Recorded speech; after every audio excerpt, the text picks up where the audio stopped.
Dennis Prager here. Thanks for listening to the Daily Dennis Prager Podcast. To hear the entire 3 hours of my radio show, commercial-free, every single day, become a member of Pragertopia.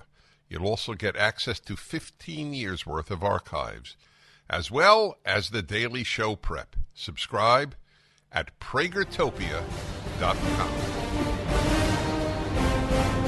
Hey, everybody, welcome to the Dennis Prager Show. Another day, another city, Philadelphia, Pennsylvania.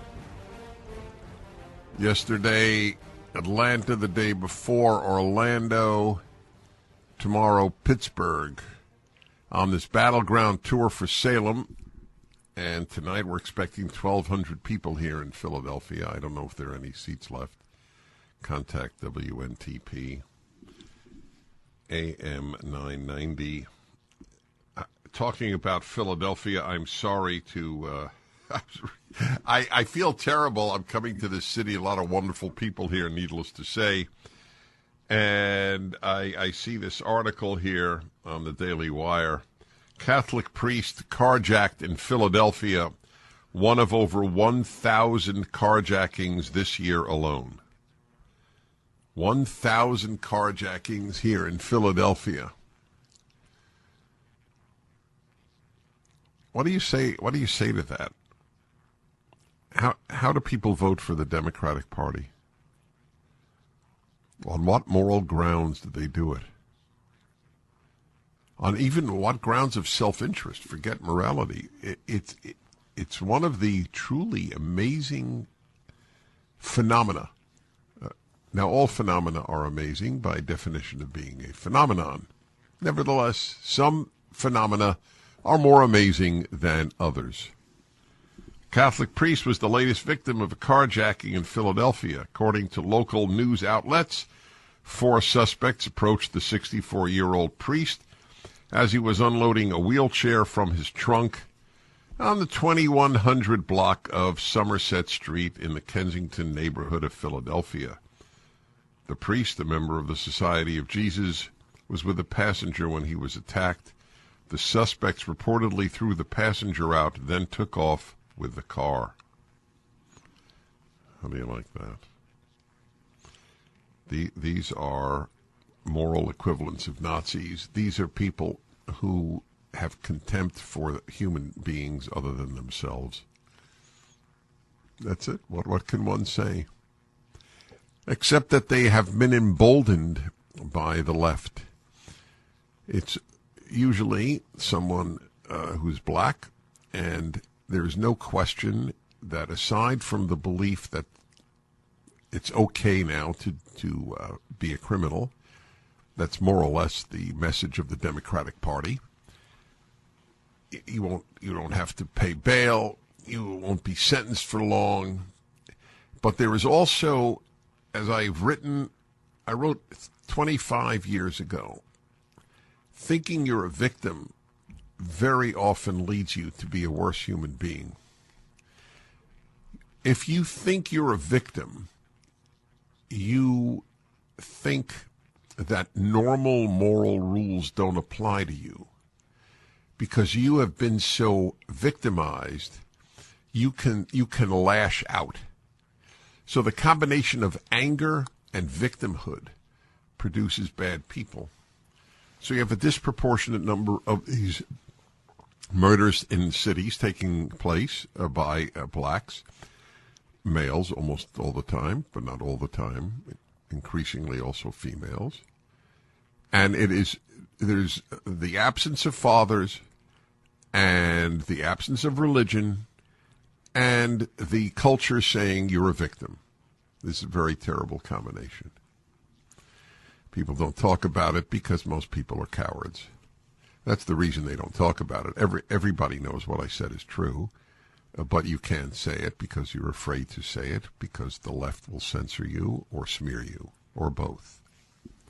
And that's the state of America in 2022. You can't say the truth because the left will smear you. Really quite something, isn't it? Well, my belief in a good and just God gets me through the day. and they will have to answer for the destruction they have wrought before the King of Kings, the Supreme One, the ultimate arbiter of human beings. So it's been fascinating to go around the country. Well, not really around the east here. Florida up to Georgia, up to Pennsylvania, and tomorrow western Pennsylvania, Pittsburgh. And the crowds, of course, being very enthusiastic. I'm with my colleagues, Mike Gallagher and Sebastian Gorka. Be joined in Pittsburgh, I believe, by Hugh Hewitt. Sebastian will be leaving from Philadelphia after the event tonight. We've had a wonderful time together.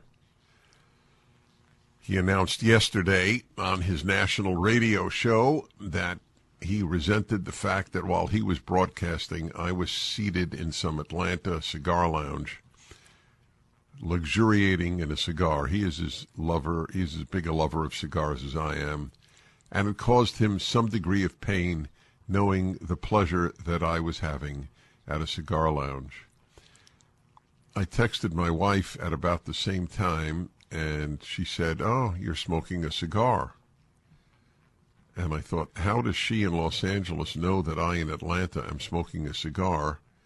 Is she monitoring my Google account, which is fine with me, but I still was curious. How did you know that? She said, "Oh, I just heard it on the radio." It's a strange world when your wife learns where you are because a national radio show announced it.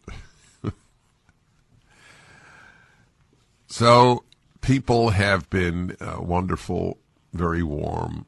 I pose with a lot of selfies with people. And I've been signing my latest book, Deuteronomy.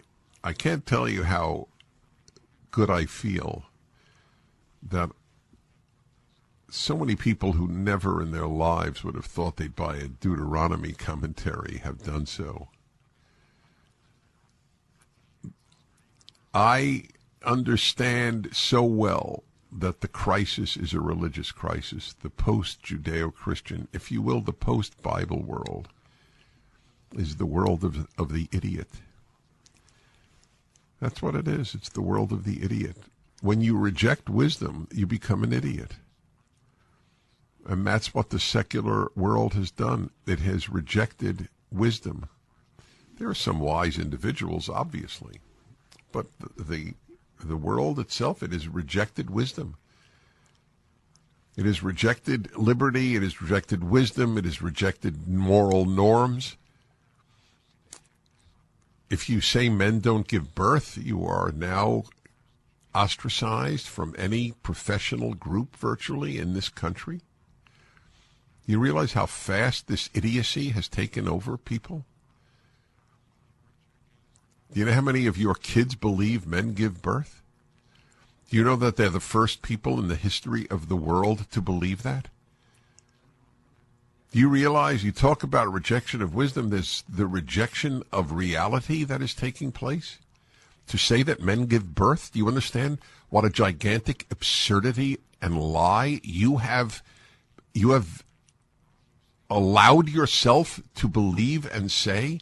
Do you understand that the American Medical Association and almost every children's hospital now says that? Do you understand the sickness that pervades the society? And it is all because it's post-biblical, my friends. That's why I'm so passionate about my latest commentary on Deuteronomy. You want to have the only vaccine against the left is the Bible. There is no secular vaccine against the left. Sorry. I wish there were, by the way. Anything that would combat that evil would be a good thing. But there is no secular vaccine. That's why the left hates Christianity, because it's the dominant religion. And that is the antidote to what they're doing. So it's really a wonderful feeling as I sign all these Deuteronomy commentaries in Atlanta and Orlando tonight, Philadelphia, tomorrow, Pittsburgh. People At least some people, of course, not all by any means. I don't delude myself about that. Not all. That's why I don't revel in achievements. I'm preoccupied with how much I haven't done. This is just a personal note, not necessarily of importance, but thought I'd share that with you. So I welcome you to Philadelphia, which just experienced its 1,000th carjacking. You realize people talk about trauma? That's traumatizing. Man dragged to his death recently in a carjacking. He was stuck on the door, and the beast that kept driving obviously killed him, dragging him through the streets. Dennis Prager here to share a product that can help keep everyone more healthy. Cofix RX. Most of us know that viruses of all types are a part of life. What we don't always know are the right products that could be protecting us. So I'd like to tell you about Cofix RX and its doctor-approved secret ingredient. As a safety measure, many doctors and nurses have been using iodine to swab their noses for decades. Iodine has been in use since 1811, and 96% of us are iodine deficient. Using Cofix RX antiviral nasal spray with povidone iodine is a smart way to stay healthy. Cofix RX is made right here in the USA. It's simple to use. You spray it up your nose, and the iodine destroys germs and pathogens where they multiply in the nasal cavity. Check out CofixRx.com. That's COFIXRX.com for a retailer near you, or use the coupon code Prager for 20% off at CofixRx.com. Hey, everybody. Welcome to the show. So I'd just like to bring to your attention that the President of the United States, who is daily does something horrible to hurt this country. It's a very sick state of affairs, I must say.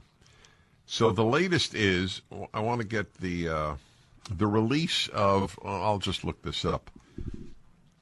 Biden release oil reserves. So you have to understand, this is the result of what the environmentalists, this cult, has done by having us go from net exporter to having to import from Venezuela, a police state, a communist police state, and constantly going into the oil reserves of the United States. That's for emergency. Biden to release 15 million barrels. This is just the latest. He just did this a similar amount the other day. 15 million barrels of oil from the National Strategic Reserve. That is for emergencies. So let me ruin this country further. That is how the man wakes up every day, because he is a nothing who is a tool of the left. And it would be no different if Kamala Harris were president or any other Democrat I could think of. Maybe Joe Manchin or Kristen Sinema being president would be different. Maybe. 99% of the Democrats would do the exact same thing Joe Biden does, which is why I talk about Joe Biden almost never. I talk about the left and the Democratic Party. 15 million more barrels, because they don't allow nearly as much extracting oil or fracking in the United States of America. So let's rely on tyrants and let us diminish the oil reserves. Diminish. That is what the D for Democrat stands for. Diminish. Yep. Diminish America. I read to you yesterday or the day before about what is happening with our armed forces. We can't even get enough recruits as we need. And there's a very simple reason. Most young people think the country is not worthy of serving, especially from the elite colleges. For nearly every graduate of an elite college, an Ivy League college or Stanford or Berkeley or what have you, the thought of serving in the U.S. military is sort of like being a sanitation worker. That is how they regard the military at these places. Not some of them don't even allow ROTC, Reserved Officer Training Corps, on campus. Anyway, they don't pay well enough. So that's been the case for a very long time. The kids at the elite universities would never consider going into the armed forces. But now we have an additional, not just from elite universities, because they're taught that America is such an awful place. Why would you ever serve it? And now it's happening to the kids who usually went into the armed forces, kids who love the country. They understand how the military has been decimated, how it has been ruined by these awful officers and heads of the various military. What would the word be? Military what? The military parts? No. Anyway, the Army, the Navy, the Air Force, the Marines. By and large, we have people in leading positions in the armed forces who are the worst possible candidates for leading the armed forces. The worst. They are lovers of their career benefits, of their prestige, not lovers of liberty, lovers of the Army, Navy, Air Force, or Marines, or Coast Guard.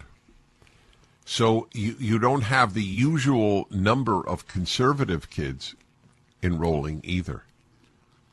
They're not anxious to be taught about white supremacy in the armed force that they will be joining. I don't blame them.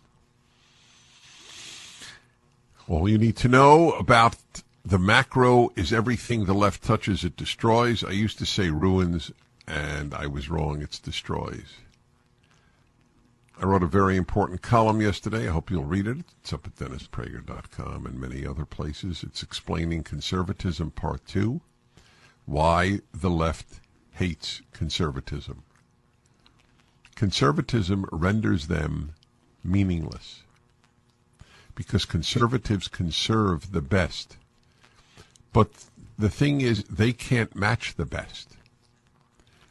That's the point. So they're bored. Teaching Beethoven again, or playing Beethoven again, teaching Shakespeare again, or acting in Shakespeare again, that's boring. We need excitement. The human being craves excitement like the human being craves drugs or alcohol. There's an innate craving. The left lives that craving. That's why they always want new and change. They don't want better. They never ask for better.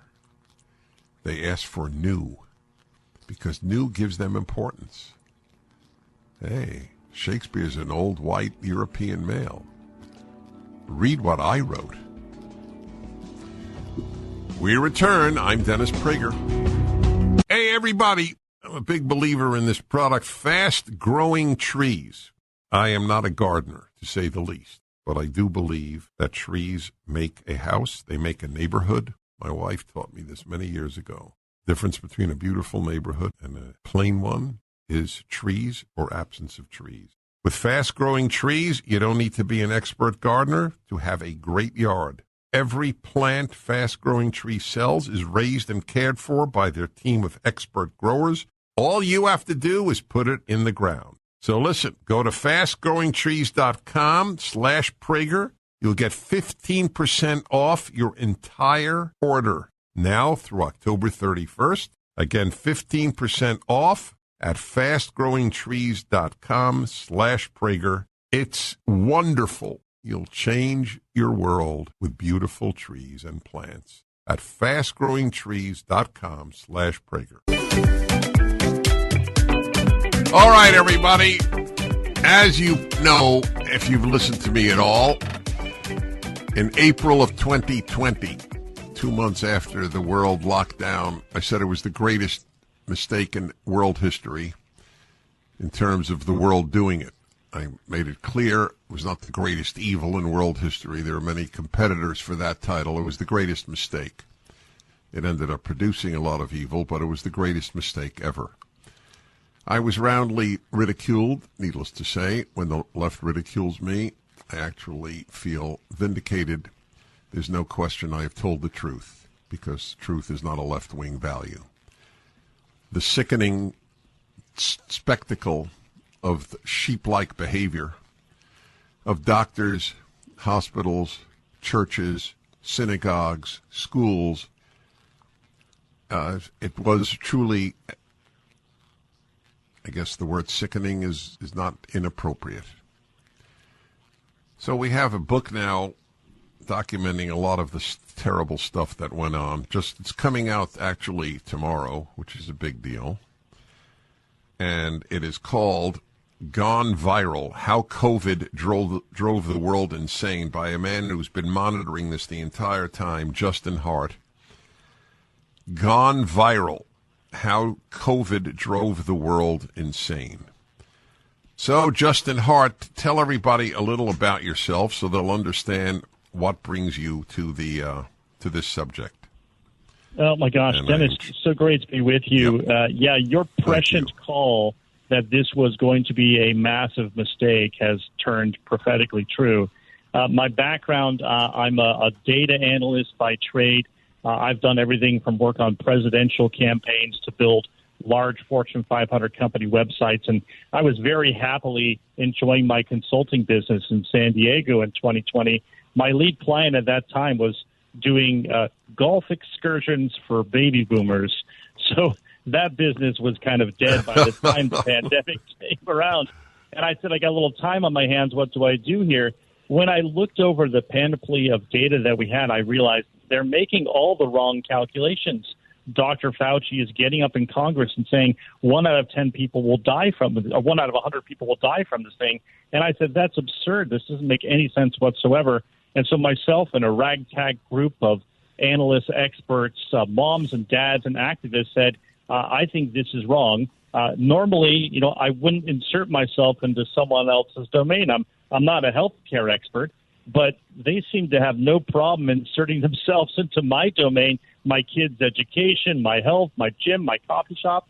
And I said, this is just anathema to the basic tenet of our founding documents, indicating, the pursuit of happiness. And so it was really difficult for me to stomach and say, this is something I'm going to counter in a very strong way. I thought I'd get my head chopped off, but I think more and more we've been proven right. The book basically lays out all of the myths that have been propagated over the last 2 years, whether it's from masking kids or to plexiglass and the millions we spent there. And it just goes to show you the hubris that we have, that somehow you could stop a viral respiratory pathogen in a pandemic setting. You might as well put forth your hand to stop the Mississippi.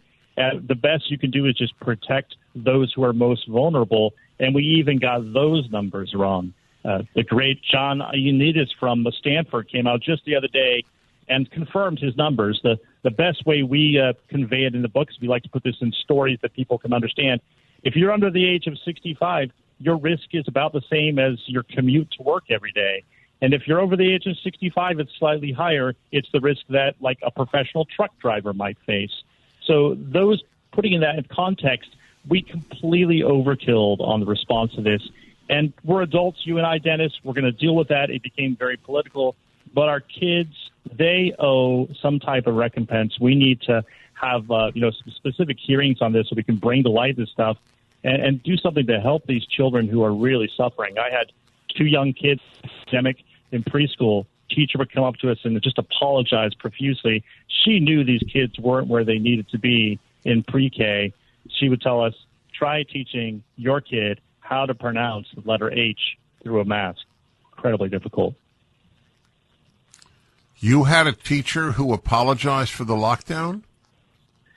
It was fortunately a really good preschool. On the other side of the equation, I had some teenagers who were in a a classical Christian private school, and even they kowtowed to the county demands. The lunch lady would come out and say, and she would say, hey, be sure you sit perpendicular to the bench because we don't want you facing your fellow students because COVID only goes in one direction. It drove people crazy.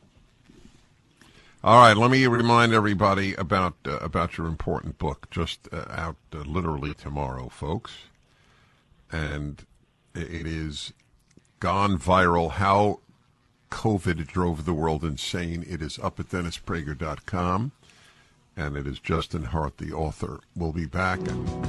Illegal drug trafficking has turned our southern border into a war zone, a war that no one wants to talk about, so that's why I urge you to see Border Battle, the new 6-part limited documentary series from Turning Point USA that exposes the sheer evil and inhumanity of drug cartels and the illegal drug trade. How the drug fentanyl, the cartel Jalisco New Generation, and the Sinaloa cartel have created the worst overdose death crisis in American history. We've never seen this before in the history of our country. Hear directly from Drug and Border Patrol agents about the horrific conditions along the border and what life is really like on the front lines. Watch Border Battle now. Download the full 6-part documentary series at salemnow.com. Use the promo code Prager to get 20% off. That's salemnow.com. Don't forget to use the promo code Prager for 20% off.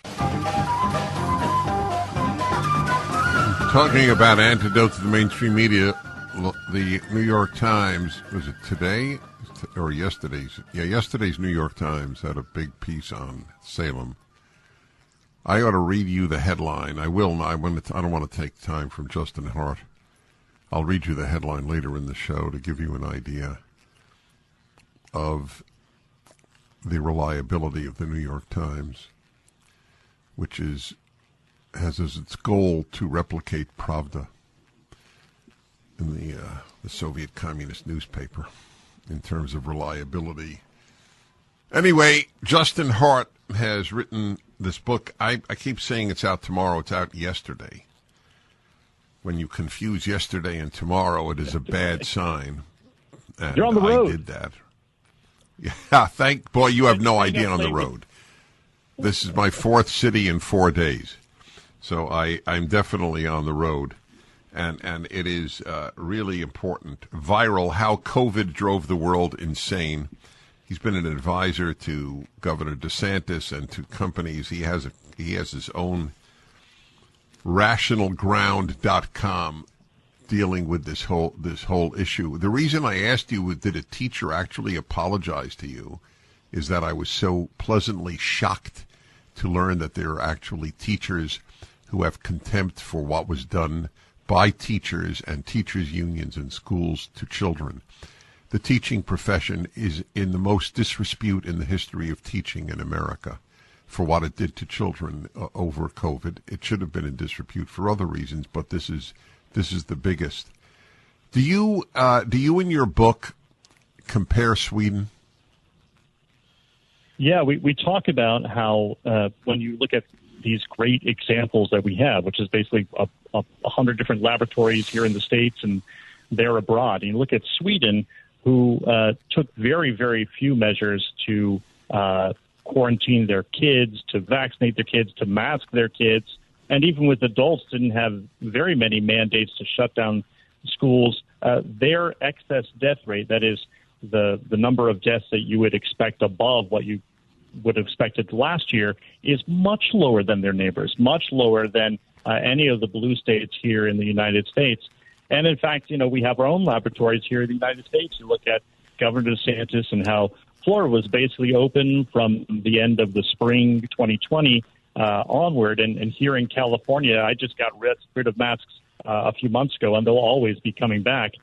When you look at that age-adjusted mortality rate, it's exactly the same.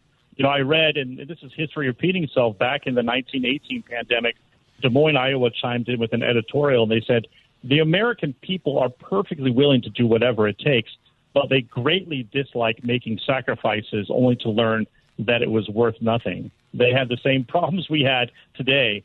And we haven't learned from the past. And I hope that this could be basically a measure so that you can take it so your kids don't have to go through this, because the impact is extraordinary, and we're just feeling it. Every financial repercussion we're experiencing right now is because of the terrible decisions that were made early on in the pandemic.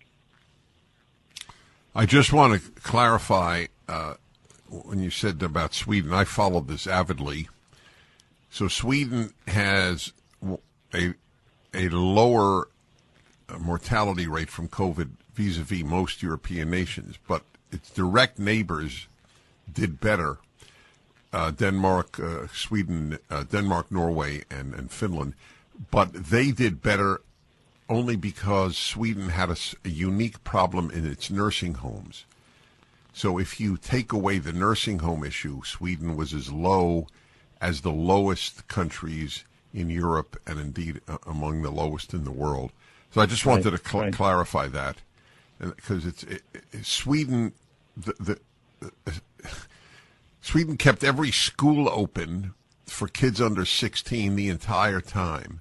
No masks, open, and nobody died. When you raised these issues during COVID to the companies that advise you, did you get anyone saying, good point, we're going to drop our mandates? We got a few. At least we were able to arm them so they could do that. Our group was the primary data support team for Scott Atlas when he was at the White House. We did this totally pro bono, but we basically took those 3 or 4 months where he was at the White House, and we would, ask him. We said, okay, well, is this making any impact with people there? Are they responding to this? Well, are they going to change course? And he said, no, they're not going to. And we would say, well, maybe our kindest interpretation was they're just trying to save face, right? And he said, no, Justin, these people are not smart. These people are dumb.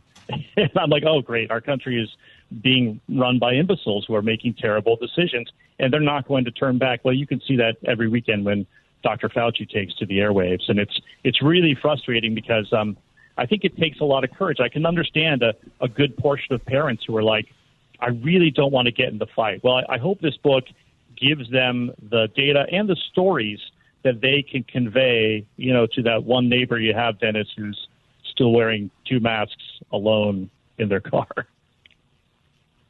You mentioned a Christian school, do I remember correctly, last segment?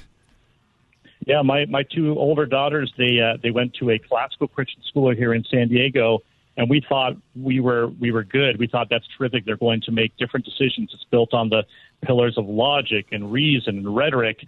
And but in the end, the county sent them a threatening letter, and the school administration, unfortunately, was more concerned with how they were seen in the eyes of higher education than they were in educating my kids. And so my daughters spent 10 days or more each apart, quarantined for the lightest exposure. It was a terrible detriment. And so even in a private school setting, we couldn't find the safety that we needed for our kids to get the right education they need. This was the most depressing part of a depressing 2 years for me. How the failure of most Jewish and Christian schools and synagogues and churches. If we can't rely on them to say no to irrational secular authority, then there's no hope. The failure of the religions, and it was across the board. Even my beloved Mormons completely failed, or they closed all their churches. The obedience to authority on the part of the religious was very depressing. We'll return. The book is important. It is up at DennisPrager.com. Justin Hart is my guest. Are you listening, Doctor? Yes. Yes. Go on. Hey, everybody. The male-female hour every Wednesday, the second hour, the most honest talk I am aware of in the American media with regard to men and women. I've got a philosophical, psychological, moral, emotional, intimate, painful question for today's male-female hour. By the way, I will tell you, among the many joys of my life are the many couples that will come over to me at speeches like this past week in different cities on the East Coast. And they will say, I just want you to know how much the male-female hour has helped our marriage. Brings me great joy. Anyway, I have as I said, philosophical, moral, existential, empirical, psychological, anything that ends with AL question.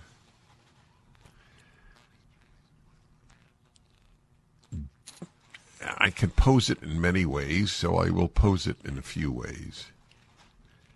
If you've been divorced, did the behavior of the person you divorced surprise you? It's a pain, as I said, this is not AL, it's UL. It's a painful question for many. I hear many horror stories during divorce times.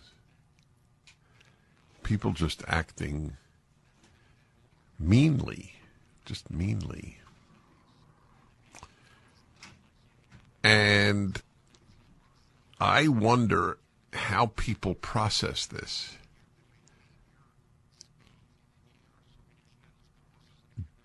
Does it make you think, I really didn't know this person I was with for 17 years? By the way, I chose 17 because I have no idea if there is the slightest basis to this, but disproportionately, when I ask people in conversations, how long were you married, people who divorced, I get the number 17. You heard of the 7-year itch? Apparently there's a 17-year itch. It happened again. I was at just this week at a cigar lounge in Atlanta, Georgia, where a man was talking to me about his divorce. How long were you married? 17 years. And I was blown away. Anyway, you're married to a person X number of years. You love that person. 90-something% of people, I assume, getting married in the Western world loved that person when they got married. And then comes along the divorce, and you see behavior that shocks you. Now, obviously, there are people who do not experience this. So I'm talking to those of you who have. What did you do? How did you process this? I was married. I was intimate with. I loved a person who turns out to be unethical, mean. What do you do with the way in which that person behaved or is behaving in the divorce? By the way, I'm not even saying you may not be right. Your assessment may not be right. I can't judge because I haven't been privy to any of your divorces. But on the assumption that there is some legitimacy or mostly legitimate, a mostly legitimate basis to what you are saying, how did you process it? 1-8-Prager-776. Do you say, I guess I really didn't know this person? So that leads to a fundamental other question. I asked someone I have tremendous respect for, Jordan Peterson, when we were together in Miami this past summer. So I asked him, do you think that you know somebody, or even yourself, unless you've been tested? And he said no, that it's only a test that reveals who a person really is. Now, that's extraordinary. And divorce is a test for many people, especially divorce with children. Or anyway, the issues of money and children are the ones that really test both individuals, presumably. Of course, both individuals. How can you be married to somebody for so long and then come to the belief that you didn't know them? 1-8-PRAGER 776-877-243-7776. Your opening up on this helps people. You are what I call my human laboratory. My talk show is my human laboratory. I get to study the human race through my talk show. It's an amazing gift, and I've put it to good use in my books, especially my Bible commentary, 3 volumes of which are now out.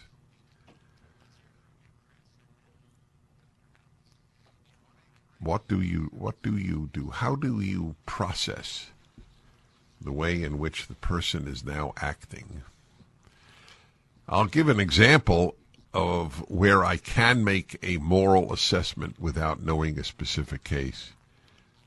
In the vast majority of cases, maybe in 100% of the cases,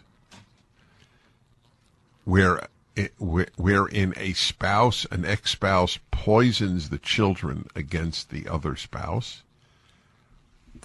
that reveals a truly defective character. For that, I have no sympathy. To use the children as a weapon, not to use the children as I want more time with the children. I'm not talking about that. I'm saying using them by poisoning their relationship and assessment of the other spouse. I know people married to a very unimpressive ex-spouse and never said a bad word about that person. That strikes me as the more moral way to behave. And I know people married to a perfectly decent human being who, out of anger or desire to have the children full time, would say things to the children about the other spouse which were terrible. I guess those people don't think that there is a just judge in the heavens who will assess their behavior. So that's the question. How did you process the behavior of your ex-spouse during divorce, given the fact that you have lived with them for so long? And does it really maybe confirm Jordan Peterson's theory? You don't know anybody until they've been tested. It's a very scary thing. All right, we return. Male-female hour, 1-8-PRAGER 776. I'm Dennis Prager.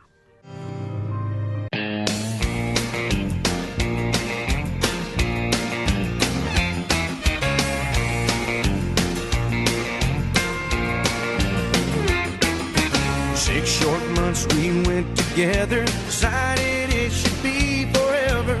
2 paychecks were better than one, a diamond ring, and it was done. Bought her a house like I said I would, and a subdivided. All right, everybody, Dennis Prager here, male-female hour. Do we know anybody really, truly, unless there's a test, is the bigger question, but the specific male-female question is, did divorce reveal to you a different person than you thought you had married? Very amazing. So let me see. By the way, here's the brief vote.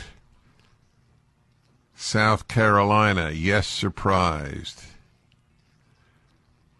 I got, wow, South Carolina. How come there's so much divorce in South Carolina? 3 South Carolina lines. That's amazing. Greenville, Mount Pleasant, and Williamston. Not surprised. San Diego. Oh, it's a divorce attorney. I want to take that. Michigan, very surprised. Minnesota, surprised. Wow. That's got to be part of the horror of some divorces. I can't believe I didn't know this person. It probably has an effect on you as well, in the sense that, can you trust your own judgment? And I say this with complete sympathy. There's no judgment of your non-judgmental or non-judgmenting abilities. That's why the question is accurate. Do you really know someone until a test? I feel that there are people in my life that I truly do know. But I have great sympathy for the stories that I'm hearing. Let's go to the divorce attorney here who sees a lot of this. Thomas in San Diego, thank you for calling. Let me try to get Hi. There you go. Hello, Thomas. How are you? Okay. Yeah, so what I observe is that we do a lot of mediation in our practice, and it seems like most of the people that come through our doors are basically decent people. And you get into mediation, and you're talking about the case, and what's unexplainable is some of the viciousness that comes out in the form of disrespect, I would say. It's as though that person has completely lost respect for the other person and can't say even a nice word about them. And I have a theory about this, if you want to hear it. I love theories about life. Go ahead. Okay. I think today we're living in a world where people tend to see themselves as victims and see the other person as the cause of their problems. And what tends to happen is, we have a saying in our practice that all men are narcissists and all women are borderline personality disorder. And what we mean by that... 1 minute. I'm reveling in that. It is one of the darkest assessments of humanity I have ever heard. But I'm laughing because there is a kernel, or maybe 2.5 kernels of truth. Okay, go ahead. That particularly the women are fixated on this idea that husband has a personality disorder, and so contact with him is bad for the children. And the guys think that she's just gone off the deep end crazy. But either way, there's just this lack of respect in otherwise decent people. And it seems to me like they've bought into, we spend a lot of time when we do some coaching as well. And we spend a lot of time trying to help people to reframe this and to think charitably, because that's what the court wants you to do, certainly. Well, this has been a very important call. Yes, thank you for that. He's right. I mean, otherwise decent people, but that's of course,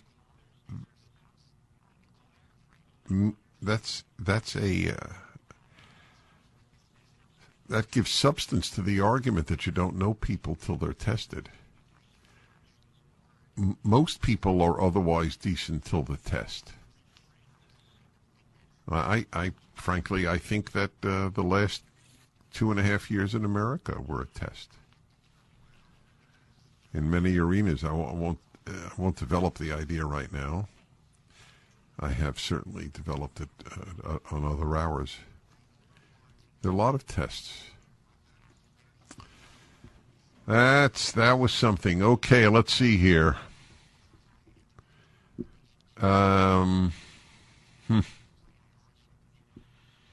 Well, very, very remarkable. Ypsilanti, Michigan. Sam, hello.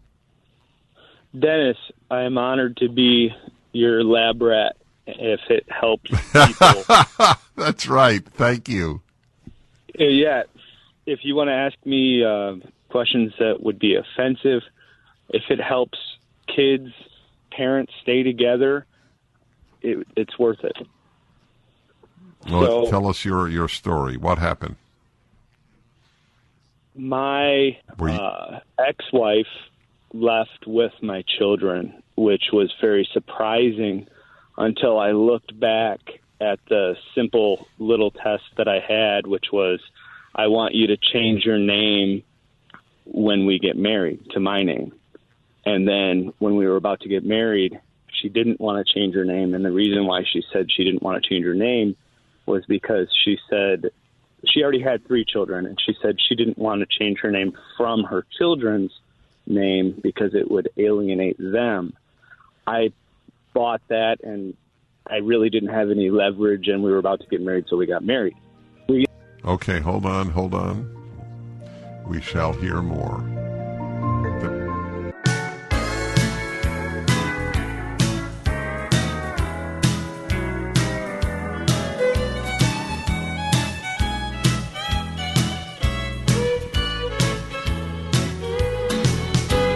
All my exes live in Texas.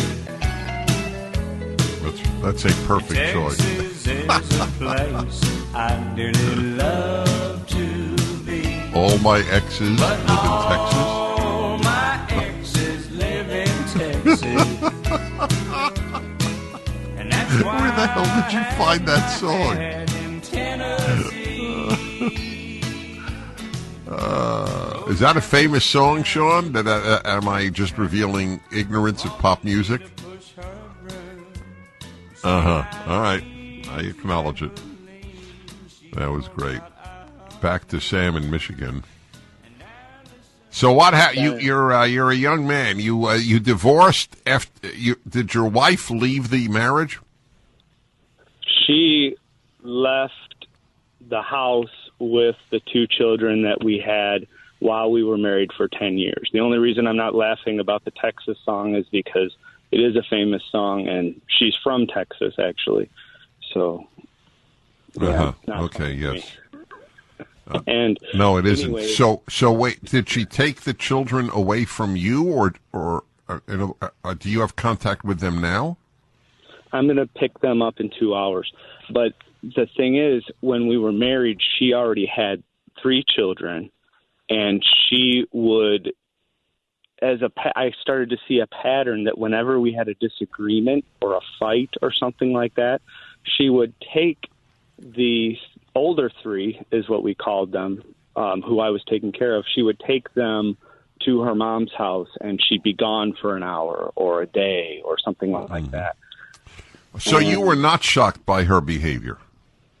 After the marriage, I was shocked when she took our biological children. I see. I understand. Yeah.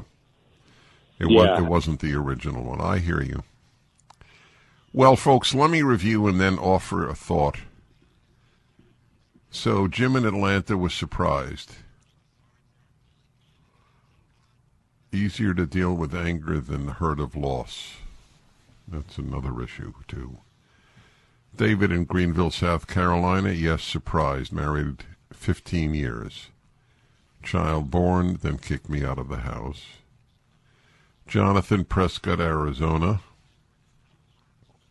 Dad caught cheating on mom after 47 years. We were all surprised. Well, that's a different issue in some ways. So I'll have to deal with that on the roots of infidelity. Let's mark that down, folks, for a male-female hour. Jeremy in Williamston, South Carolina, not surprised at the end. John in Fort Worth, the only one to say the still friends, not surprised. That's good. Well, everybody, How do you know whom to trust? I think I need to do that. In fact, in a forthcoming hour, I will.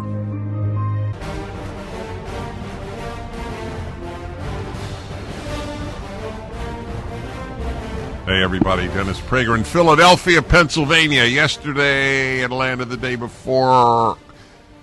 Orlando the day before. L.A. tomorrow, Pittsburgh.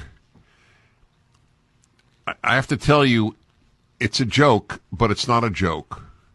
Get my point? I'll tell you what the joke that's not a joke is.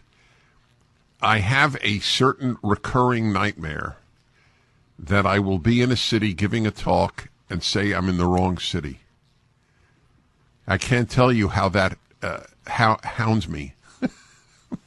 Hi, everybody. Great to be here in San Antonio. Oh, I'm in St. Louis.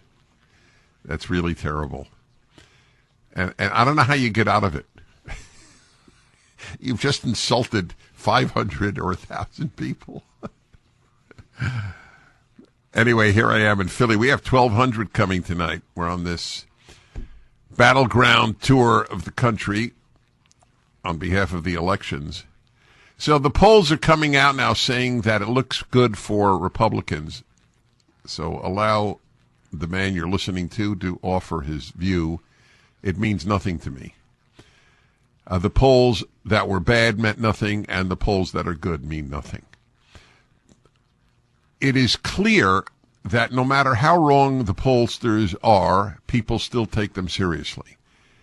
There is no profession of which I am aware wherein one can be so consistently wrong and have people still trust it. Although there is a lot of competition now. The medical establishment is consistently wrong for the last years, and people still trust it. NIH, CDC, AMA, all the associations, whether it's Children's Hospital Association, the Pediatric Doctors, Pediatricians Association, they get everything wrong, and people still trust them. Although a lot of people are not.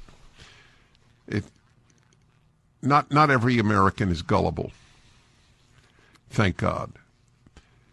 But I will just tell you, I find it hard to imagine that somebody who is conservative, a term that I more embrace than ever, because I want to conserve all that is, which is beautiful from the past. That's what a conservative is. I beg you to read my latest column. It's up at my website. It's up at Town Hall and many other websites. Part 2 of explaining conservatism. I can't imagine that anybody who's conservative will not vote. Allow me to tell you among the things that most annoy me are conservatives or people who say they're conservative and then call and say there's no difference between the Republicans and the Democrats. The ability of people to say things that are just not true and believe them is apparently infinite. No differences between the Democrats and the Republicans? Wow. One of the true revelations of my second half of life, I knew this my first half of life, but there's sort of knowing and then really, really knowing. And I really, really know how many people allow emotions to overtake reason.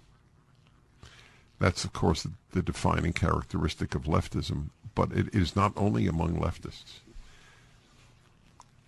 Another group that does that are people who vote for the Libertarian Party who are conservative. Yep, I'll do whatever I can to make sure that the left wins by depriving the Conservative Party of my vote. It's pure emotion. There's not a shred of moral or empirical evidence to support that decision. So if I have to ruin it for the Republican Party, I'm a purist.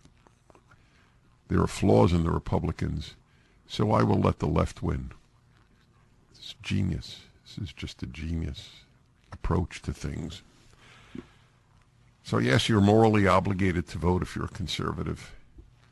A lot of these races are apparently tight. But as I said, I only comment on polls because it's my job to offer a thought on some contemporary development. But otherwise, I don't read the polls, and I do because I do a talk show, but I don't for my own personal understanding of what is going on in life. The fact that any of these races are close, every city run by Democrats is being ruined. Every institution run by the left is ruined, and people still vote for that. I understand leftists. I understand leftists voting for the Democrats. I don't understand liberals. I take that back. I do understand liberals. It's pure emotion. They can't vote Republican. It does not matter how much harm the Democrats do, they will never vote Republican. It has been ingrained in them like their DNA. I had it. I understand it. I was Democrat until Ronald Reagan. It's very, very, very hard emotionally the first time I voted Republican. I thought I was compromising on all that was noble and fine and kind in life. That's what I had been taught. Danger on the right. That was embedded in me from such, and not even by my parents, just by the society. Well, that's the polls issue. Here's a great story for you, from Just the News, an important website. Social media platforms target cardiologists who went from booster to critic of COVID vaccines. As a CDC committee votes this week, this is unbelievable. The contemptible CDC, utterly contemptible. In a better world, some of these people would be prosecuted for crimes against society. The CDC committee voted this week to potentially add COVID-19 vaccines to the routine schedule of immunizations for all ages, making them mandatory for public school students. Boy, if that's true, it's another reason not to take your kid out of school. You will have to give your child, you know that in Denmark, where I'll be in 2 weeks, I'll be able to report on this firsthand. By sheer coincidence, I'm giving a speech in Denmark. And I'm going to ask them about that. They apparently have stopped giving the vaccine to people under either 50 or 60. I don't remember which it is. A British cardiologist who once promoted COVID vaccination on TV will go before Parliament to argue the opposite. Asim Malhotra, who recently wrote an unusual first-person medical paper calling for a pause and reappraisal of global vaccination policies for COVID-19, quote, unquote, has become increasingly vocal in his skepticism of the jabs since his healthy father's inexplicable cardiac death 6 months after vaccination. How many of you know somebody who inexplicably died after vaccination? I do. I don't know anybody who died of COVID, but I do know somebody who died inexplicably after vaccination. In a phone interview with Just the News, he called COVID vaccines, quote, one of the worst pharmaceutical interventions in the history of medicine, whose harm is so thoroughly documented that it shouldn't even be worthy of debate to pause vaccination campaigns. The only explanation in his mind is the increasing unchecked power of big pharma over the last 2 decades and willful blindness of policymakers and regulators. That is exactly right. The increasing unchecked power of big pharma and the willful blindness, that means they desire to be blind, of policymakers and regulators. There's one reason he published in the Journal of Insulin Resistance: it doesn't take money from corporate interests. Wow. I want a good rebuttal to the paper, but most criticism is considered of character assassinations, Malhotra said. Oh, that's a shock. Most criticism from the left, which is the pro-vaccine world, has been character assassination? That's really surprising. More coming up. Yeah, that's what we do. There's no two ways about that. I've been reading to you about this this professor in England. I'm looking for it again. There we go. Testifying before Parliament. He was a big booster, this cardiologist, of the vaccine. Then his father died for no explicable reason 6 months after getting the vaccine. And he looked into it further. This reminds me, and I say this with only respect, please understand, but it reminds me of the woman. It's one of the maybe 10 calls I remember in 40 years that just is engraved, etched, sculpted, burned, tattooed into my memory. Woman called me and said, Dennis, I want you to know I'd always disagreed with you about capital punishment. I was always against it, and you're for it. Well, my brother was murdered recently, and now I agree with you. So, of course, I told her how much I felt for her. The horror of her brother being murdered. It's almost too difficult to go there. A loved one being murdered. It's bad enough died, but murdered. But then I added, I have to be honest. I said, I gotta say, it's disturbing. So when everybody else's brother got murdered, you were okay with keeping murderers alive. But now that your brother is murdered, all of a sudden, it's not such a great idea keeping all murderers alive. She said, you're right, I agree. To her credit, that's right. Same thing with this professor. To his credit, he now realizes that those of us who have been warning you about the vaccine are not deniers or extremists or anything like that. I never gave 10 minutes thought in my whole life to vaccinations. Now I know they lied. I mean lied. I mean lied for money because of Big Pharma. They lied for money in telling you to get vaccinated with a vaccine that isn't even a vaccine. They admit, it's now universally admitted, it doesn't protect you against COVID. And telling you to give it to your children, that is criminal. Literally, criminal, criminal. But the herd, the sheep, a.k.a. the left, all believe it. And liberals all believe it. Many conservatives believe it. But there's no reason to believe it. So now what happened to this man? Like the woman whose brother was murdered, his father died inexplicably, and he's a cardiologist. Big booster of this when all these other people were dying inexplicably of the vaccine. But now he has awakened. Testifying on COVID vaccine damage before the all-party parliamentary group in the House of Commons. What is today, Wednesday? Yeah, tomorrow, Thursday. The British government must announce an immediate halt to the UK's COVID-19 vaccine program and launch a public inquiry to fully assess the risks and benefits associated with the new mRNA vaccine technology, Malhotra said. And he tweeted out, it's time to put patience before profits, to put truth before money. Well, the CDC ain't going to do that.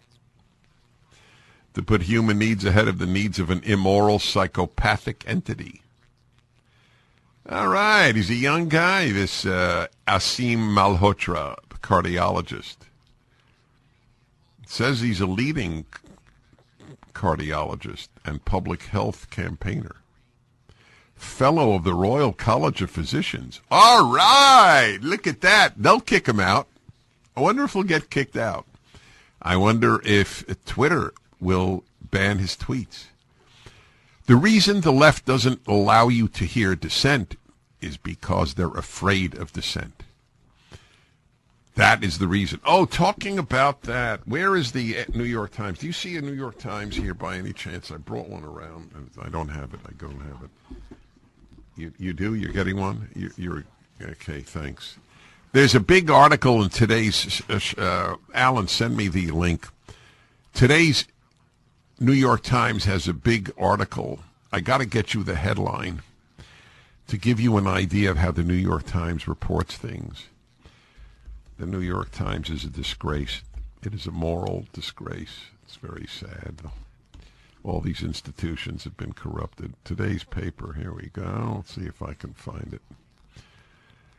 They have an article on the Salem Radio Network, on Salem Communications, which I'm part of, obviously. And it's actually, they did Salem a massive favor. I mean, the article is about how powerful Salem media have become, which is fine with me. Let's see, Salem, here we go. Let's see if I can find it. There we go. Let's see. They don't have the same headline on the internet that they do in the paper. That is so unfortunate. Basically, it is about, let's see, the rise of a conservative radio juggernaut. And they write about how we are, in the headline, that's the thing. Yeah, this is not good. I got to get the physical. I saw it in the physical paper.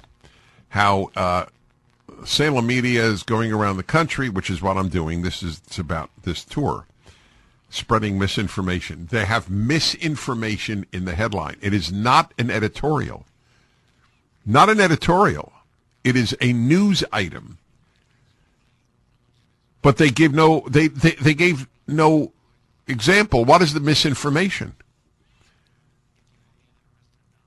Misinformation is euphemism for lie. So I'd like to know, what lie have we been spreading? That